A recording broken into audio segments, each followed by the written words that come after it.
नमस्कार, आप देख रहे हैं न्यूज़ पीआर। मैं हूं आदेशपुरी। अप्रैल में सुनामी आया कोरोना का, और सुनामी जो है मई में, खासकर बिहार में लॉकडाउन लगने के बाद से सुनामी मध्यम पड़ चुका है, धीमा पड़ चुका है। और सरकारी कार्रवाइयां जो हैं वो अब रंग लाना शुरू कर दी हैं। आपको बताएं कि जब से लॉकडाउन लगा है बिहार में, हालात नियंत्रण में हो गए हैं। बिहार ही नहीं, लगभग पूरे उत्तर भारत की बात करें, महाराष्ट्र की बात करें, कुछ स्टेट को छोड़ के, जैसे तमिलनाडु, केरल को, कर्नाटक को, तो स्थितियां जो हैं वो कंट्रोल में हैं। और ऐसे में प्रधानमंत्री ने इसका श्रेय राज्य सरकारों को, स्वास्थ्य कर्मियों को और फ्रंट लाइन वर्करों को दिया है कि इन्होंने अपना काम बखूबी निभाया, जी जान से भी निभाया, पूरी मेहनत करके लगे। इसी कारण सकारात्मक परिणाम देखने को मिल रहे हैं। लेकिन हम बात करेंगे इस वीडियो में कि कोरोना के चलते सबसे ज़्यादा कोई अफेक्टेड हुआ है तो सबसे एनर्जेटिक वर्ग अफेक्टेड हुआ है, और वो है युवा वर्ग। कारण जब भी कोई लॉकडाउन लगा है तो सबसे पहले स्कूल, कॉलेज, सरकारी नौकरियों के लिए होने वाले परीक्षा या तैयारी कराने वाले कोचिंग संस्थानों को बंद किया गया है। ऐसे में बिहार में जो अभी तक की जो आंकड़े आ रहे हैं, उससे साबित होता है कि 25 मई या फिर उसके आगे एक हफ्ते 10 दिन तक, कहने का मतलब है कि मई तक कोरोना पर हम लोग बहुत ज़्यादा नियंत्रण पा लेंगे, और उसके बाद जो है जीवन सामान्य होने लगेगा। तो ऐसे में अब सबसे बड़ी जिम्मेवारी किनकी आती है? इसके बाद सबसे बड़ी जिम्मेवारी उनकी आती है जो समाज को चलाते हैं, जैसे शिक्षक हुए, आयोग हुए जो कि परीक्षा लेते हैं, बोर्ड हुए जो कि परीक्षा लेते हैं, स्कूल के या विश्वविद्यालय हुए जो कि इन कॉलेजों को परीक्षा लेते हैं। क्योंकि अगर हम बात करें तो यूनिवर्सिटियों में एडमिशन का सिलसिला शुरू होने वाला है, फाइनल ईयर का एग्ज़ाम होने वाला है। बिहार की बात करें, सरकारी नौकरियों की बात करें, तो सबसे ज़्यादा कैंडिडेट सरकारी नौकरियों की तैयारी करने वाले ही हैं। उनकी अगर हम बात करते हैं तो सबसे पहले हम शुरुआत करते हैं बिहार का सबसे फेमस एग्ज़ाम दरोगा के एग्ज़ाम को लेकर। 2446 दरोगा के जो रिजल्ट हैं, जिसका फिजिकल हो चुका है, और मेडिकल इशू के आधार पर 1052 कैंडिडेट का फिजिकल होना है। तो सबसे पहले इन बोर्डों को अब जो है वो फ्रंट लाइन वॉरियर्स और जो स्वास्थ्यकर्मी हैं, जिस तरह उन्होंने परफॉर्मेंस दिया इस महामारी से निपटने के लिए, अब ये बोर्ड संस्थानों को जो कि सेकेंड लाइन में हैं इस महामारी के समय में, जो अभी घरों में बैठे हुए, जिन्हें छुट्टी दी गई है, उन्हें अब अपना कर्तव्य निभाना है। और देश में बिगड़े हुए 1 साल से जो हालात हैं, जिसके कारण शिक्षण संस्थान हुए, नौकरियों के लिए होने वाली बहालियाँ जो लंबित पड़े हुए हैं, उनको युद्ध स्तर पर और पारदर्शिता का पालन करते हुए सही समय पर पूर्ण कराना है।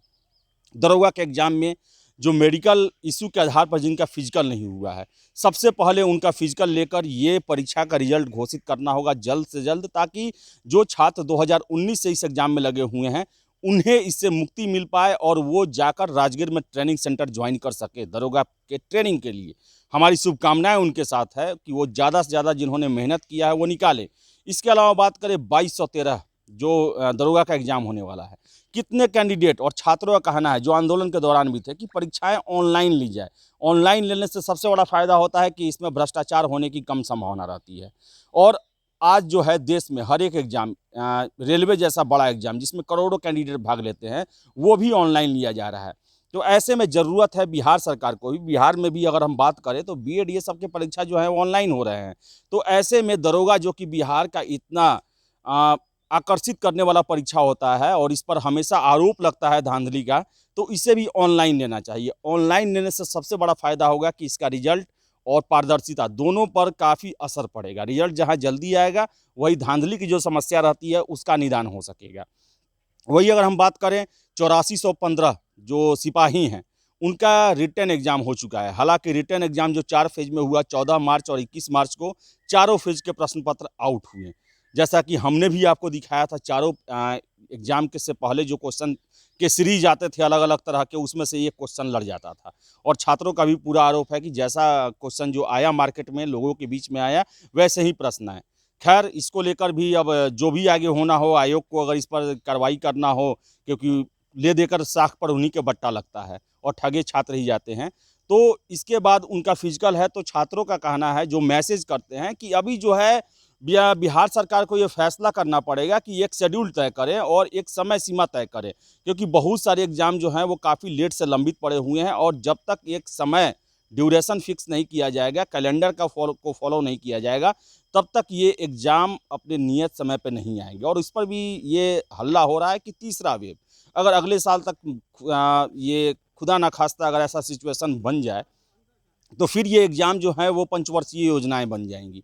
तो एक सर्टेन समय में कैलेंडर फॉलो करने के लिए बिहार सरकार को ये दबाव डालना चाहिए, आयोग को ये दृढ़ प्रतिज्ञ होना चाहिए कि हमें इतने समय में एग्ज़ाम को पूरा कर लेना है।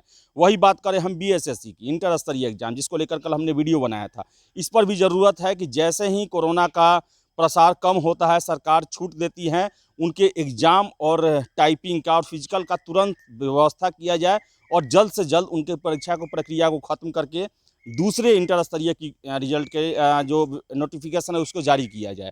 वही अगर हम बात करें स्नातक स्तरीय जो है तृतीय सचिवालय सहायक का, उसका बहुत दिनों से एडवर्टीजमेंट के बारे में सूचनाएं आती है कि अब आएगा अब आएगा। लास्ट में 1905 सचिवालय सहायक के लिए आया था कि वो अप्रैल तक आ जाएगा, लेकिन अप्रैल में वैसी स्थितियां नहीं थी कि जिसके कारण ये आ पाए। तो जून में इसे भी जारी करना चाहिए। सरकार को ये फैसला करना पड़ेगा कि हमें सिर्फ कोरोना से लड़ने के लिए ही युद्ध स्तर पर काम नहीं करना पड़ेगा, बल्कि कोरोना की बाद की परिस्थितियों से जो हमारा सभी चीज़, चाहे वो अर्थव्यवस्था हो, परीक्षाएं हों, लोगों की गतिविधियां हों, जो सुस्त पड़ गई है, जो पीछे रह गई है, उसे पटरी पर लाने के लिए अब फर्ज है जितने भी बिहार सरकार के कर्मचारी हैं या बिहार सरकार से जुड़े हुए लोग हैं या फिर जनता हो बिहार की, उन्हें अब सहयोग करना पड़ेगा कि जल्द से जल्द बिहार चाहे देश में जो लॉकडाउन के चलते जो देरी हुई है, जितना हम पीछे हो गए हैं, उसको 3 गुना 4 गुना रफ्तार से आगे लाएं, पटरी पर लाएं, ताकि व्यवस्थाएं सुचारू रूप से चल सके। ये मौका है, त्रासदी एक मौका होता है नए तरीके से सब कुछ में परिवर्तन लाने का। तो इस त्रासदी को हम इसके बाद अवसर में तब्दील करने के लिए तैयार रहें और ज़रूरत है अब फ्रंट लाइन वर्कर्स और हेल्थ वर्कर्स के बाद राज्य सरकार को जितने भी दूसरे लाइन की पंक्ति के जो कर्मचारी अधिकारी हैं, शिक्षा स्वास्थ्य से जुड़े हुए, व्यवसाय से जुड़े हुए, लोगों की तरक्की से जुड़े हुए, सामाजिक से राजनीतिक सांस्कृतिक संगठन जो हैं सरकार के, उन सभी को अब एक्टिव मोड में आना पड़ेगा और युद्ध स्तर पर काम करके फिर से बिहार और देश की अर्थव्यवस्था को और मानव संसाधन का भरपूर प्रयोग करते हुए एक नई ऊंचाई पर लाना होगा। हमें पहले इस 2 साल की खाई को मेंटेन करना है और उससे ऊपर भी बढ़ना है आगे। और इसमें सबसे ज़्यादा जिम्मेवारी जो है अब वो दूसरे पंक्ति में खड़े लोगों की है। तो हमने फोकस किया ज़्यादा परीक्षाओं को लेकर, तो परीक्षा से जुड़े हुए जितने भी आयोग हैं, बोर्ड हैं, विश्वविद्यालय हैं, उन्हें अब युद्ध स्तर पर काम करना होगा और हम सब की जिम्मेवारी बनती है कि उन्हें अपना फ़र्ज के निभाने के लिए और तेज़ी से काम करने के लिए बाध्य करें, दबाव डालें, आग्रह करें, विनती करें, लेकिन काम करवाएं। तो फिलहाल इस वीडियो में इतना ही। वीडियो पसंद आए लाइक शेयर करें, हमारे चैनल न्यूज़ पीआर को सब्सक्राइब जरूर कर लें। बहुत बहुत धन्यवाद।